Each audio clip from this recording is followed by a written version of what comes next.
The first issue I want to raise in relation to the arts estimates is that of the APY Arts Collective and indeed the review that the Minister for Arts has over them at the moment in conjunction with her colleagues in the Northern Territory and the Commonwealth.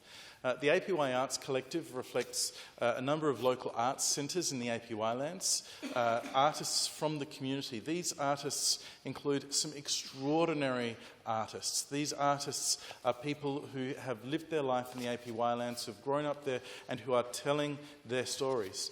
They're at an extraordinary quality that is sought after around the world. Artists from the APY Arts Collective include the most recent winner of the Ramsay Prize, and that is something to be celebrated. But unfortunately, many of these artists, despite their significant achievements, have told me, have told the member for Hyson, have told other people that they feel a stigma over their work is because of the review that is continuing on, and has, as a result of question time today, we learn no end date, potentially the end of the year, and that's really concerning to them. It's concerning for their livelihoods while this stigma is over their heads, because exhibitions have been cancelled both in Australia and abroad. And it's not to put too fine a point on it, it's their livelihoods, it's their well-being, it's their way of earning money. And that money is reinvested in those APY communities. And it's while their exhibitions are cancelled, and while people are not looking at their works in exhibition, not buying their works, that source of funding to that community, that non-welfare funding that has been making its way in recent years to those communities has dried up. Now, as the Minister for Arts said in question time today, these issues are important.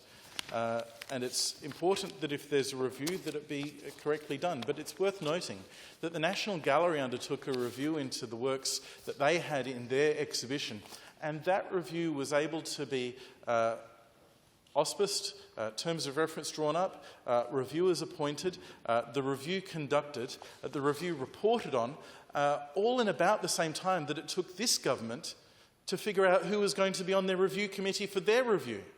The National Gallery finished its review in the time that it took this government to get its review started. And that's extraordinary when there are livelihoods at risk, and particularly livelihoods that support vulnerable communities.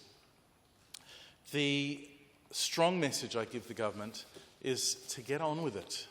Have a look at the National Gallery review and consider whether there are opportunities to reduce the scope of the current review in accordance with the fact that the National Gallery has already done a lot of the work, certainly in relation to some of that background. I think that the well-being of artists is a strong consideration, and in the estimates process we discussed this with the Minister. At that point, the Minister had not yet even concluded the appointment process for the review panel.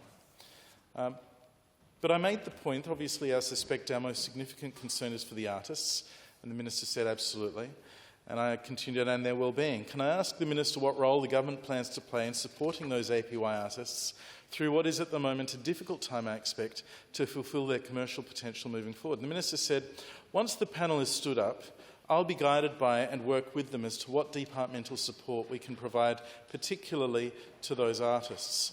What you've touched on is absolutely key, being able to support them to tell their story, be able to support them going forward. A lot of these art centres will continue with or without the APY Arts Centre Collective.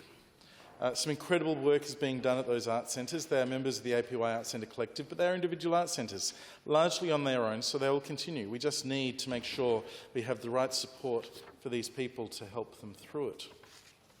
And those are worthy statements. The Minister says we want to support the artists who, as I've pointed out, are significantly affected and emotionally affected and financially affected, as are their communities.